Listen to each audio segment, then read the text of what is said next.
अस्सलाम वालेकुम जी। मैं पहले भी दसिया मतलब जीवले मोटरसाइकिल के पास ना पेट्रोल मुका रहे सी कई बारी टॉस पंप पे पेट्रोल पवेंदे वदो हिंदी हो जाकर पवेंदे वदे होंदो हूं बोले कहना देख से दाग पंत आ करे सभी पेट्रोल मुक गए ये ना मतलब क्यों क्या चक्कर है तेरा हर फेरे ही में करे सी जवान से तेल नवाब है जे हर पंप ते में यह गाल तो आ रही है तेल नवाब है तेल नवाब ठीक है भाई हुन जुलदे किदां पियो चाचना शरीफ सोना हां पता यार जेरे चौक ते सुई या कदे तेल चंगा है अच्छा चाचना शरीफ खाजा गुलाम फरीद सी धरती ते जुलदे पियो धरती उन्हें नहीं हुआ था रियासत है ना ये उन्हें पे जुलदे पियो अपना ठीक जनाब हमारे ही वक्त पहले आप कुछ जाड़े पहले चक्कर मार गया से पानी बिल्कुल स्लो आते हुन ही वक्त पानी तेज है इसे गाल में जो सावन है अच्छा पानी तेज अंदर आंदे बारिशां थी ना पे ना उतली साइड पे हां बादल भी है पे हुन ना उतली साइड तो थी ना पे और उत्ते ठीक है हां वाला हूं दी वजह कम जो है ना ये वाला पानी ठीक चीज है चलो ठीक अबू कमांड बोड़ी पे ते सारा कुछ इलाका तबाह दी पे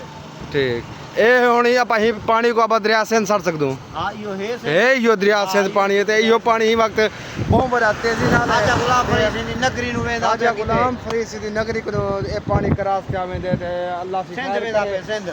अल्लाह सी खैर करे लोग कहते घारी बाच वजन उन्हें दा फसल है कमान थी सकदे कोई बाकी भी है मूंगी थी गई जेको आप जे सरिया सले दो हुंदी वेला सी हिफाजत करे ते पानी बहु बड़ा पानी बहु बड़ा तेजी नाल आमदा पे इने खणू चाहिए ना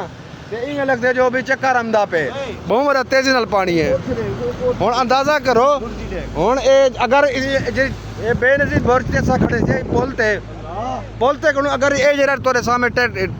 वेंदा पे ट्रक वेंदा पे ना ते जिवें नालू क्रॉस से ते इवें पुल लुडण पै गई है ते हुन ए पानी दी चुरास क्यों वेंदी पे तक हालांकि पानी सीधा वने ते ई चुरास क्यों थींदा पे ऐसी काट मरेंदा पे ना जोर गति पे नहीं अच्छा ई जोर जो गति पे ना वाला ई वाल वैसे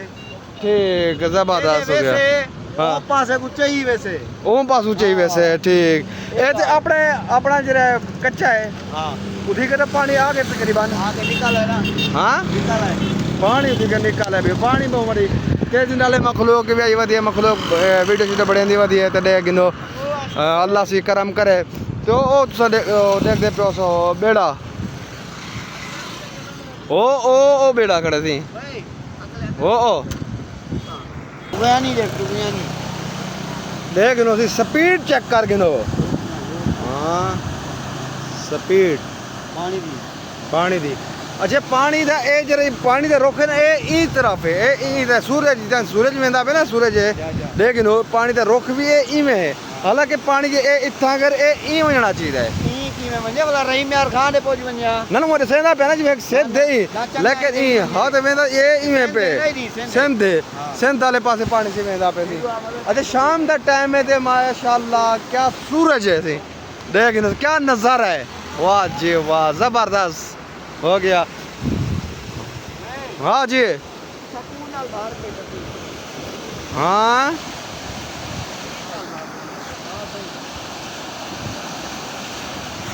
जी इतना से ये बेड़े खड़े हैं ते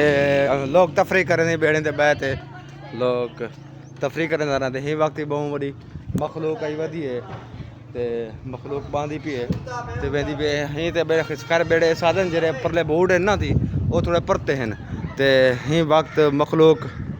काफ़ी है सही वाह जी जनाब हाँ इतना घट ठीक इतना जरे किनारे दी स्पीड है ना बिल्कुल स्लो है लेकिन मतलब पानी दे विच खड़े तो जरे आधे च ना आधे स्पीड ज़्यादा है फुल रूज ते स्पीड ज़्यादा थी आई थी मोड़ खटी पे मलिक से कितना है आ जा मलिक छेती आ जाओ जी तुसी वाह जी वाह ये तुसा सुनते हो सजे भी क्यूसेक कितना क्यूसेक पे रेला या पानी गुजरदा पे ना ये जरा ए पिलर देख लो जरे सफेद तो मैं क्लोज करते दिखेंदा पिया ए वैसी ये इथी का अंदाज़ा लगते सी इतना क्यूसेक पानी के रवाना थी पे सी ठीक हो गया लेकिन ਅਸੀਂ ਮਤਲਬ ਕਹਿੰਦੇ ਸ਼ਾਦੀ ਨੀਤੀ ਦੇ ਮਤਲਬ ਹੁਣ ਪਾਣੀ ਵਿੱਚ ਵੇਂਦੇ ਨਹੀਂ ਅਸਾਂ ਜਲੇ ਦੂ ਤੇ ਜਵਾਨ ਵੇਂਦੇ ਯਾਰ ਇਹ ਨਾ ਕਰ ਗਾਲ ਸੁਣ ਤੁਸੀਂ ਵਾਦਾ ਕਰ ਰਿਹਾ ਵਾ ਜਬ ਜਲ ਤੇਰੀ ਸ਼ਾਦੀ ਕਰਵੇ ਦੂ ਤੇ ਤੂੰ ਅਈ ਤੱਕ ਕਿਆ ਚੱਕਰ ਹੈ ਤੂੰ ਇੱਥੇ ਪਾਣੀ ਟੱਪਾ ਮਰੇ ਦੀ ਟੱਪਾ ਮਰੇ ਨਾ ਵੇ ਹਾਂ ਸ਼ਾਦੀ ਕਰਾ ਦੇਵੇਂ ਤਾਂ ਬੋਲਾ ਟੱਪਾ ਕਹਿ ਨਹੀਂ हाँ तो शादी करा दे मैं टप्पा कह नहीं ना मतलब आ मासी में टप्पा मरे दा पे जबरदस्त टप्पा मरे दा पे अच्छा ए वे देखो सी बेड़ियम दी पे ते विच दो मोटरसाइकिल में ते स्पीड चेक करके ने सी ते एवें दे मुखालिफ समेत पे हालांकि एडू आवे कहना एडू मुखालिफ समेत में दा पे सी वाह जी वाह जबरदस्त हो गया माहौल काफी जबरदस्त ते वाह जी वाह सफेद चक्कर अच्छा मतलब अहमद गाल है जिदा पहले हम दिया सा ना ये ढाबे कहना हो दिया ये ढाबे कहना हो दिया ना ठीक है ते अपर जुल दिया से पे सीधा हो दे कोट मिटान में दिया से ठीक है ना ये बेड़े के हिसाब नाल में दिया से वो तो बेड़ा चल जाना उठो बेड़े चल जान जिना ये ढाबे कहना हो दिया ना तो हूँ वक्त भी आपा को कोट मिटा मच्छी महंगी मिलती है इवें ना जदा ये पुल बड़ी है बेनज़ीर पुल बड़ी है ना ये पुल बढ़ाने के हिसाब नाल वाला ये ढाबे बड़े ते इन्हें दा रेट भी ठीक है ते अगे ते वाला कुछ ठीक बढ़ गए अगर कला हो गया ना हिसाब तो ओदे महंगा हो गया इवें ना मलिक साहब मैं कि जदा पहले हम दिया से ना ये बेनज़ीर या पुल कहना बड़ी है ते ढाबे कहना हो ध्यान सीधा जुल जाते कोट मीठा मच्छी बहुत बड़ी महंगी मिलती नखरे करें होटल वाले भी तो हूँ जो ये बढ़ गया तो हूँ इतने भी बाहर रियायत होती है खैर तो वो भी मिसाल के तौर पर सही मिलते रेट ना तो पहले VIP रेट होंगे सी वो जरा बंदा खमदा वाला बला कहना खमदा जी ठीक अच्छा जी असा मिठाई मशहूर है हाँ मशहूर तो है लेकिन पहले तो खमदा से आगे थे पासे हाँ पहले तो ओरे खमदा से बाजार दे विच खमदा हुण तां बाहर बाहर है इको जैन इवें ना थी हां इको समय सारे इको जे इको चीज बड़े ने अच्छा यार अली पहले मेरे को जैसे ना बाजार दे विच शहर दे विच ना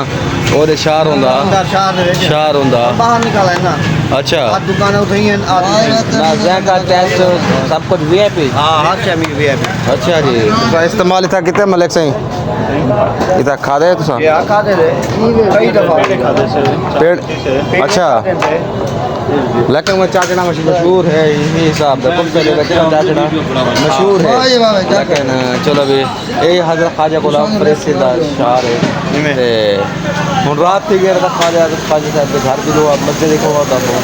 लेकिन हूँ रात टाइम ओवर थी गया ओके हो गया जी।